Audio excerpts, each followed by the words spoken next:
Good evening, everyone. Welcome to the Disneyland Opera House. I'd like to invite everyone to the back lobby to experience our special presentation about Frederick Douglass. This 9-minute video was produced by the National Geographic Society and will be preceding our main presentation of Great Moments with Mr. Lincoln.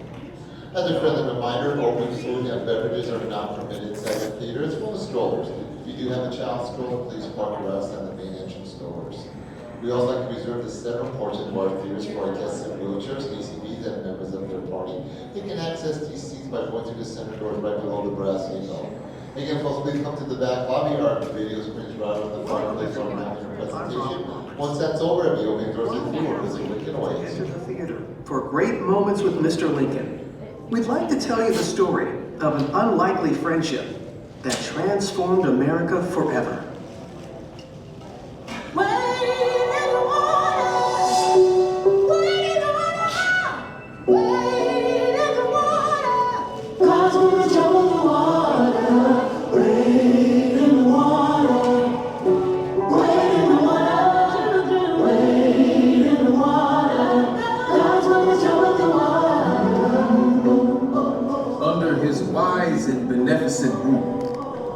We saw ourselves gradually lifted from the depths of slavery to the heights of liberty and manhood. Though we waited long, we saw all this and more.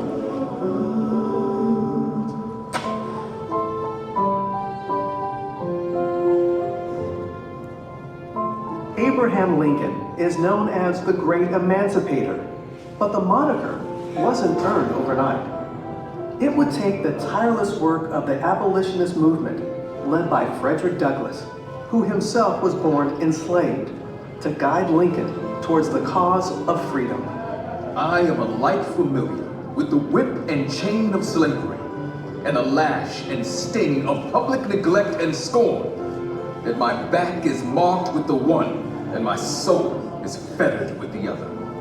After years of opposition, these two giants would find common ground and change the course of history.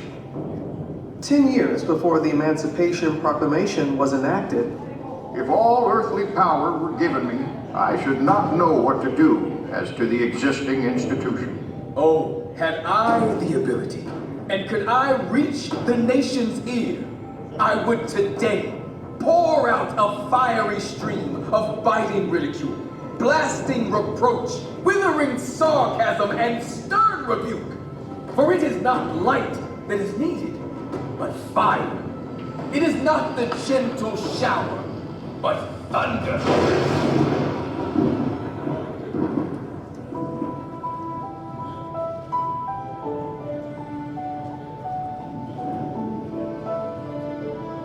Frederick Douglass never had a pair of pants or shoes until he was about 6 or 7 years old. He would sleep head first in an old corn sack with his feet hanging out on cold winter nights to try and keep himself warm.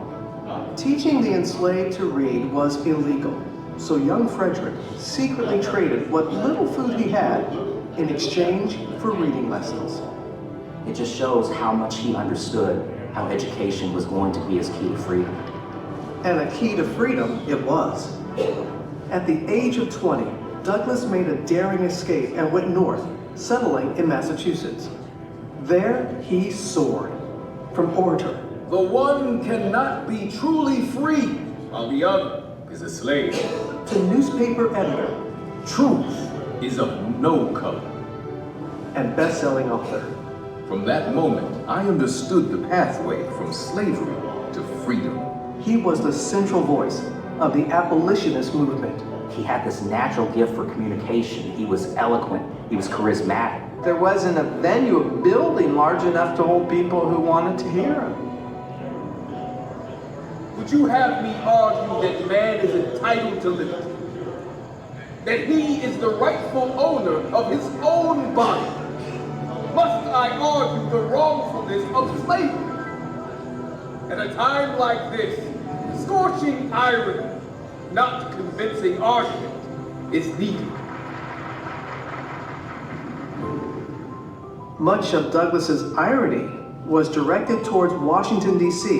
and Abraham Lincoln, the anti-slavery president who took office just as the Civil War began in 1861. Anti-slavery is very different than being an abolitionist. It was very gradual that most anti-slavery candidates believed in the abolition of slavery. I do not suppose that ultimate extinction would occur in less than 100 years at the least. That would have put the end to slavery in 1958. And for Frederick Douglass, that's outrageous. Mr. Lincoln is quite a genuine representative of American prejudice, and far more concerned for the preservation of slavery. Douglass was relentless in his fight for freedom, and with the steady drumbeat of the abolitionist movement in his ear, Lincoln signed the Emancipation Proclamation, freeing enslaved people in the southern states, and for the first time, making it legal for all black men to fight in the Civil War. These new soldiers injected the Union Army with much needed manpower, but still, they faced discrimination and disparity. Douglass is so outraged that he makes a trip to DC and decides he wants to meet with Lincoln himself. To his surprise, Lincoln agreed to see him immediately. He was ushered up past all of the people that were waiting to see Lincoln that day. And just imagine this visual of this black man just bounding up the steps, and people are looking at him like, who is that? Lincoln begins the conversation and he says, "Hello, Mr. Douglass," essentially. "It's good finally to meet you. I've read your writings a lot. I know you've been very critical of me."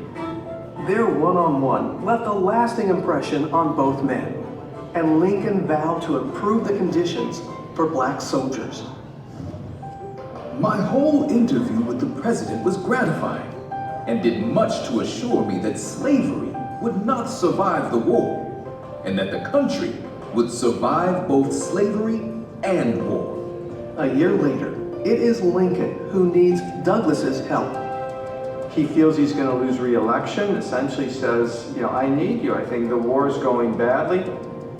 Lincoln entrusted Douglass with creating a plan for aiding the escape of enslaved people from rebel territory so that they could join the Union cause. Douglass writes a detailed letter to Lincoln, spelling out his vision of these special forces. He did not let me feel for a moment that there was any difference in the color of our skins. The president is a most remarkable man. With Douglass's support, Lincoln would go on to turn the tide of the war and win re-election. The following year, Douglass returned to Washington once more to attend the inauguration. Now in this multitude of elite of the land, I felt myself a man among men. It's the first time a president devotes most of the speech to African Americans. 1/8 of the whole population were colored slaves. Frederick Douglass heard his words and his language in Lincoln's address.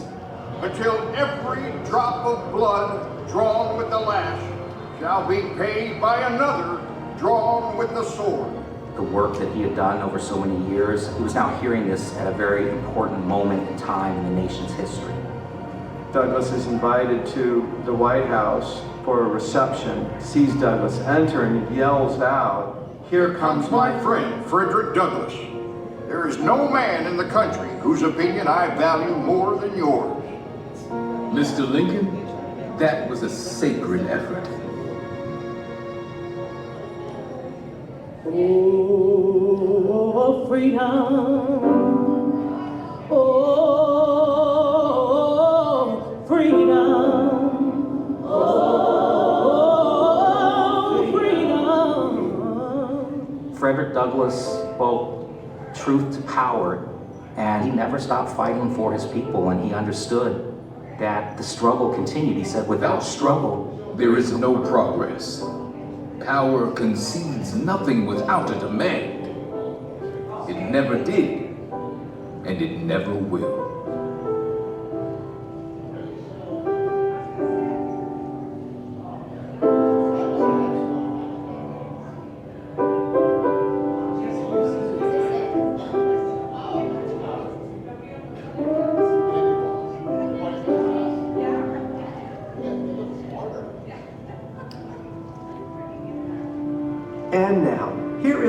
Walt Disney to talk a little more about the nation's 16th president, Abraham Lincoln.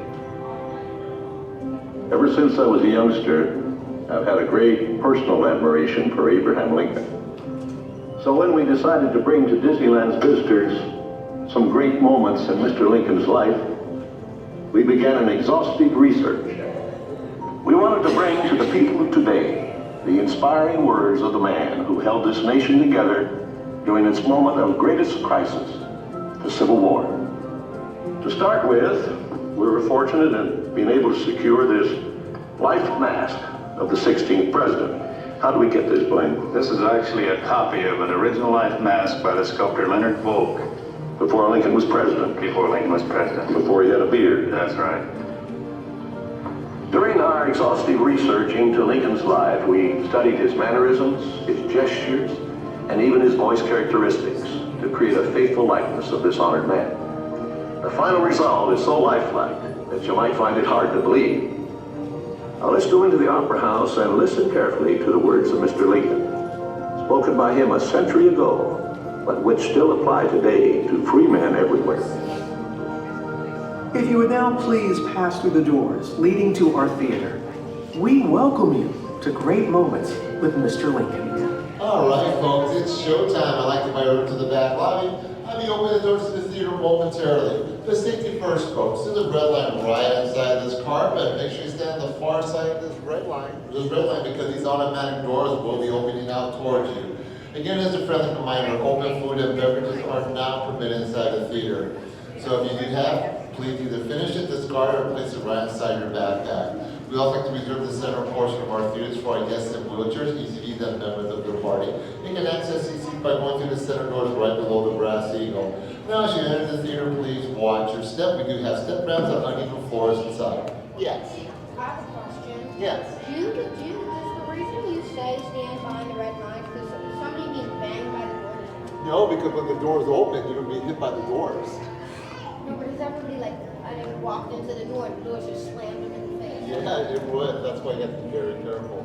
So stay behind the red light. Don't enter until the doors are fully open, please.